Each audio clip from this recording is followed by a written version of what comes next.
Capítulo 35. Un lugar hermoso. La epidemia de malaria continuó en Commerce hasta 1840. Emily Partridge y su hermana Harriet visitaban a los enfermos en las tiendas, los carromatos y las casas sin terminar. Emily Partridge y su hermana Harriet visitaban a los enfermos en las tiendas, los carromatos y las casas sin terminar. Emily, que ahora tenía 16 años, se había acostumbrado a vivir en condiciones muy duras. Durante casi una década, su familia había sido expulsada de una humilde morada a otra, sin poder disfrutar de una vida estable como habían tenido en Ohio. Las hermanas atendían a los enfermos hasta que ellas mismas enfermaron con fiebres y escalofríos.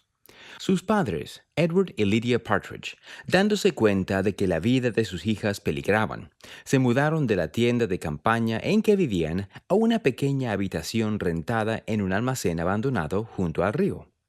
Edward se puso entonces a edificar una casa para su familia en un terreno ubicado a 1,5 kilómetros de distancia. Pero las dificultades vividas en Missouri habían quebrantado la salud del obispo, y él ya no estaba en condiciones de trabajar. Él mismo contrajo la fiebre, la cual combatió con medicinas hasta sentirse lo suficientemente fuerte como para trabajar 1 o 2 semanas en la construcción de la casa. Cuando volvía a sentirse enfermo, tomaba más medicina y regresaba al trabajo. Entretanto, la estrecha y asfixiable habitación en el almacén ayudó muy poco a Emily, Harriet y sus otros hermanos, que también enfermaron. Emily siguió teniendo fiebre hasta la primavera de 1840, pero Harriet empeoró más y más. Ella falleció a mediados de mayo a la edad de 18 años. La muerte de Harriet devastó a los Partridge. Después del funeral, Edward intentó mudar a su familia a un establo para vacas que estaba sin terminar y que estaba en su propiedad, con la esperanza de que ofreciera un mejor refugio. Pero el esfuerzo fue demasiado y él colapsó. Para ayudar a la familia, unos miembros llamados William y Jane Law se llevaron a Emily y a sus hermanos a su casa, donde los atendieron hasta que se recuperaron. Edward estuvo agonizando en su lecho durante unos días antes de fallecer tan solo 1 semana y media después de la muerte de Harriet. Ambas muertes dejaron a Emily desconsolada. Ella estaba muy unida a Harriet y sabía que su padre lo había sacrificado todo para proveer para su familia y la iglesia, aun cuando hubo santos gruñones, disidentes sin fe y vecinos hostiles que habían agobiado su alma. Con el tiempo, Emily emergió de entre la niebla de la enfermedad y la tristeza, pero ahora su vida era diferente. Ella y su hermana Eliza, de 19 años, tenían que buscar un trabajo para ayudar a su empobrecida familia. Eliza tenía conocimientos como para que la contrataran de costurera, pero Emily no tenía ninguna habilidad en particular. Ella podía lavar platos, barrer y fregar pisos y hacer otras tareas domésticas, claro está, pero eso lo hacían prácticamente todos en la comunidad. Felizmente, los santos no olvidaron cuánto había sacrificado su padre por la iglesia. Nadie como él se había ganado la confianza de la iglesia, decía el obituario del obispo Partridge en el nuevo periódico de los santos, Times and Seasons. Su religión lo era todo para él. A ella dedicó su vida y por ella la dio. Para honrar su memoria y atender a su familia, los santos terminaron de construir la casa que el obispo había comenzado, proveyendo para su familia un lugar que pudieran considerar suyo. Para la primavera de 1840, la nueva ciudad en el Mississippi había logrado un comienzo prometedor. Los santos habían cavado acequias y canales para drenar los pantanos hacia el río, y así hacer más habitable el lugar. Trazaron calles, colocaron fundaciones, construyeron estructuras para casas, plantaron huertos y cultivaron campos. Para el mes de junio ya había unas 250 casas nuevas que daban fe de su laboriosidad. Inconforme con el nombre de Commerce, José había designado el lugar como Nauvoo, casi desde el momento en que él llegó. El nombre de nuestra ciudad, explicaba él en una proclamación de la primera presidencia, es de origen hebreo y significa un lugar o una ubicación hermosa, implicando además la idea de reposo. José esperaba que Nauvoo hiciera honor a su nombre y concediera a los santos un descanso de los conflictos de los últimos años. Sin embargo, él sabía que el descanso y la paz no vendrían fácilmente. Para evitar las disensiones y la persecución que habían experimentado en Ohio y Missouri, los santos debían forjar lazos más fuertes entre ellos y fomentar amistades perdurables con sus vecinos. Por ese tiempo, José recibió una carta de William Phelps, quien se había mudado a Ohio tras abandonar la iglesia e incluso testificar en contra de José ante una corte de Missouri. Conozco mi situación, usted la conoce y Dios la conoce, y quiero ser salvo si mis amigos me ayudan. José sabía que William era un hombre sincero, no obstante sus faltas, por tanto, le escribió poco tiempo después. Es cierto que hemos sufrido mucho por motivo de su conducta, le dijo. Sin embargo, la copa ha sido bebida, la voluntad de nuestro Padre Celestial se ha cumplido y seguimos con vida. José perdonó a William, feliz de poder dejar atrás los días tenebrosos de Missouri, y lo puso a trabajar de nuevo en la iglesia. Venga, querido hermano, la contención quedó atrás, pues los que fueron amigos, de nuevo amigos serán, le escribió José. José también sintió la urgencia de dar a los santos una mayor dirección espiritual. En la cárcel de Liberty, el Señor le había dicho que sus días eran conocidos, y José había confesado a sus amigos que él no pensaba que viviría hasta los 40 años. Él debía enseñar a los santos más de lo que Dios le había revelado antes de que fuese demasiado tarde. Las labores de edificación de la ciudad y la administración de los asuntos temporales de la iglesia, sin embargo, consumían la mayor parte del tiempo de José. Él siempre había tenido un rol activo en los asuntos temporales de la iglesia, y desde hacía tiempo, él se había apoyado en hombres como el obispo Partridge para repartir las cargas. Ahora que Edward había partido, José comenzó a apoyarse más en el obispo Newell Whitney y en otros obispos que fueron llamados en Nauvoo. No obstante, José sabía que necesitaba aún más ayuda para dirigir los aspectos temporales de la administración de la iglesia, de modo que él pudiera enfocarse más en su ministerio espiritual. Poco después, José recibió otra carta, esta vez de un desconocido llamado John Cook Bennett. John le decía que él pretendía mudarse a Nauvoo, unirse a la iglesia y ofrecer sus servicios a los santos. Él era médico y un oficial de alto rango en la milicia del estado de Illinois. Había sido además ministro y profesor. Creo que seré mucho más feliz con usted, le dijo. Escríbame inmediatamente. En los días subsiguientes, José recibió 2 cartas más de John. Usted puede contar conmigo, prometía John. Espero que pronto llegue el tiempo en que su pueblo será mi pueblo y su Dios mi Dios. Él le dijo a José que su talento para hablar en público y su infatigable entusiasmo serían una valiosa ayuda para los santos. Mi ansiedad de estar con ustedes crece día a día, insistió él.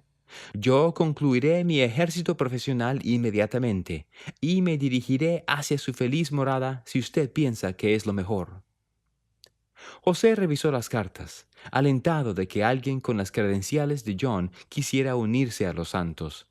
Ciertamente, un hombre con sus capacidades ayudaría al establecimiento de la iglesia en Illinois.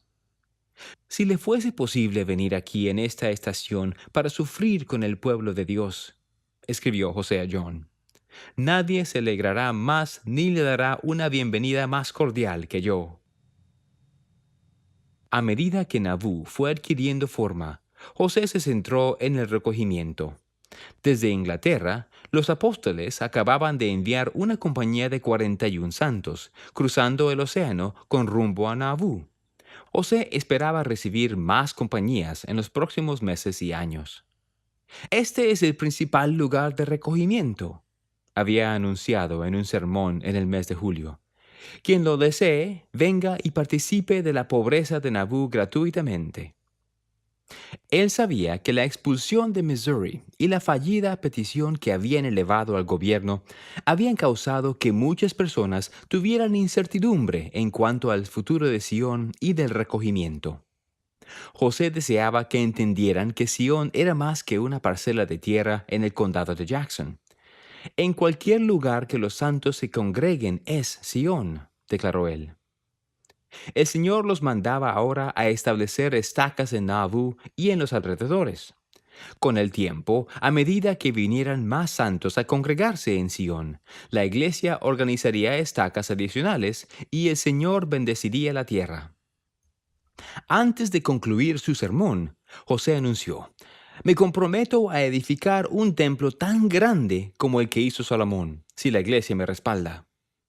Él extendió la mano y señaló hacia un punto en la colina donde los santos edificarían la estructura sagrada.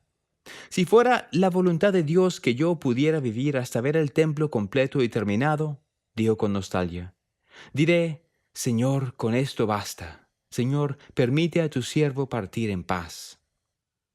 Unas semanas más tarde, conforme seguían las altas temperaturas en Nauvoo y las enfermedades se cobraban más vidas, falleció Seymour Brunson, un amigo de José. José habló en su funeral y expresó palabras de consuelo a Harriet, la viuda de Seymour, y a los miles de santos en la congregación. Mientras hablaba, miró a Jane Newman, cuyo hijo, Cyrus, siendo un adolescente, había muerto antes de ser bautizado. Sabiendo que Jane estaba preocupada por el bienestar del alma de su hijo, José decidió compartir lo que el Señor le había enseñado acerca de la salvación de las personas que, como su hermano Alvin, habían muerto sin recibir el bautismo. José abrió la Biblia y leyó las palabras del apóstol Pablo a los Corintios. De otro modo, ¿qué harán los que se bautizan por los muertos si en ninguna manera los muertos resucitan? ¿Por qué, pues, se bautizan por los muertos? Él hizo ver que las palabras de Pablo eran una evidencia de que una persona viva podía bautizarse vicariamente por una persona fallecida, extendiendo los beneficios del bautismo a los que estaban muertos en cuerpo, pero sus espíritus seguían vivos. José dijo que el plan de salvación de Dios estaba diseñado para salvar a todos los que estuvieran dispuestos a obedecer la ley de Dios, incluyendo las innumerables personas que habían muerto sin haber oído nunca acerca de Jesucristo ni de sus enseñanzas. Poco después del sermón, Jane fue al río con un elder de la iglesia y fue bautizada a favor de Cyrus. Esa noche, cuando José se enteró del bautismo, él preguntó cuáles fueron las palabras que el elder había usado en la ordenanza. Luego de repetírselas, José confirmó que el elder había efectuado el bautismo correctamente. John Bennett llegó a Nauvoo en septiembre de 1840, y José procuró su consejo en cuanto al manejo de las cuestiones legales y políticas de Nauvoo y de la iglesia. John tenía casi la misma edad del profeta, pero era más instruido. Era un hombre de baja estatura, pelo negro canoso, ojos oscuros y de delgado y atractivo rostro. Él aceptó gustosamente el bautismo. Lucy Smith estaba muy preocupada por la salud de su esposo, como para prestar mucha atención al famoso que acababa de llegar. Al igual que el obispo Partridge, Joseph Smith padre había llegado muy enfermo de Missouri, y el clima veraniego de Nauvoo solo lo había debilitado aún más. Lucy esperaba que él se recuperaría finalmente, pero luego de vomitar sangre un día, ella temió que su muerte era inminente. Cuando José y Hiram supieron del empeoramiento de su padre, corrieron para estar a su lado. Lucy fue a avisar a todos los de la familia, mientras José permanecía con su padre. Él le contó a su padre acerca del bautismo por los muertos y las bendiciones que eso pondría al alcance de los hijos de Dios. Henchido de gozo, Joseph, padre, le suplicó que efectuara la ordenanza por Alvin. Pronto volvió Lucy con la mayoría de sus hijos y se sentaron alrededor de la cama de su padre. Joseph, padre, deseaba dar una bendición de despedida a cada hijo mientras aún tuviera fuerzas para hablar. Al llegar el turno de José, Joseph, padre, colocó sus manos sobre la cabeza de su hijo. «Sé fiel y serás bendecido. y tu familia será bendecida, y tus hijos después de ti, le dijo, y vivirás hasta completar tu obra. Oh, padre mío, ¿será así? Sí, le respondió el padre. Vivirás hasta establecer el plan de toda la obra que Dios te ha encomendado hacer. Cuando Joseph padre terminó de bendecir a sus hijos, se volvió hacia Lucy. Madre, exclamó, tú eres una de las mujeres más singulares del mundo. Lucy protestó, pero su esposo continuó. Los dos hemos deseado poder morir al mismo tiempo, le dijo. Pero no debes desear morir cuando yo muera, porque debes permanecer para consolar a los hijos cuando yo me haya marchado. Tras una pausa, Joseph padre exclamó, Veo a Alvin. Entonces cruzó las manos y comenzó a respirar lentamente, hasta que sus respiraciones se hicieron más y más breves, y falleció apaciblemente. Pocas semanas después de la muerte de Joseph padre, los santos se congregaron en Nauvoo para asistir a la Conferencia General de octubre de 1840. José les enseñó más acerca del bautismo por los muertos y les explicó que los espíritus de los muertos estaban esperando que sus familiares vivos recibieran las ordenanzas de salvación en su nombre. Entre las sesiones de la conferencia, los santos corrían hasta el río Mississippi, donde había varios élderes, con el agua a la cintura, haciéndoles señales para que se bautizaran por sus abuelos, padres, madres, hermanos e hijos fallecidos. Poco después, Hiram fue bautizado en favor de su hermano Alvin. Cuando Villate Kimball vio a los élderes en el río, anheló ser bautizada por su madre, quien había fallecido hacía más de una década. Ella deseaba que Heber regresara de Inglaterra para efectuar la ordenanza. Pero dado que José había instado a los santos a redimir a los muertos tan pronto como fuese posible, ella decidió bautizarse inmediatamente por su madre. Emma Smith también pensaba en su familia. Su padre, Isaac Hale, había fallecido en enero de 1839. Él nunca se reconcilió con ella ni con José. Unos años antes de fallecer, él incluso accedió a que los críticos de la iglesia publicaran una carta que él había escrito condenando a José y diciendo que el libro de Mormón era una patraña llena de falsedad y maldad. Aún así, Emma amaba a su padre y se bautizó en su nombre en el río. Él no había aceptado el Evangelio restaurado en vida, mas ella esperaba que eso no sería así para siempre. Ese otoño, José y John redactaron una carta de leyes o constitución para Nauvoo. Se diseñó el documento para conceder a los santos tanta libertad como fuera posible para que ellos se gobernaran a sí mismos y para protegerlos contra el tipo de injusticias que los habían atribulado en Missouri. Si la legislatura del estado aprobaba la carta, los ciudadanos de Nauvoo podrían legislar sus propias leyes para la ciudad, operar tribunales locales, establecer una universidad y organizar una milicia. Los planes de José en cuanto a la iglesia también seguían progresando bien, anticipando la llegada de más y más santos que vendrían a congregarse. El profeta organizó varias estacas en los nuevos asentamientos aledaños de Nauvoo. Él además llamó a Orson Hyde y a John Page a embarcarse a una misión a Palestina, donde habrían de dedicar Jerusalén para el recogimiento de los hijos de Abraham.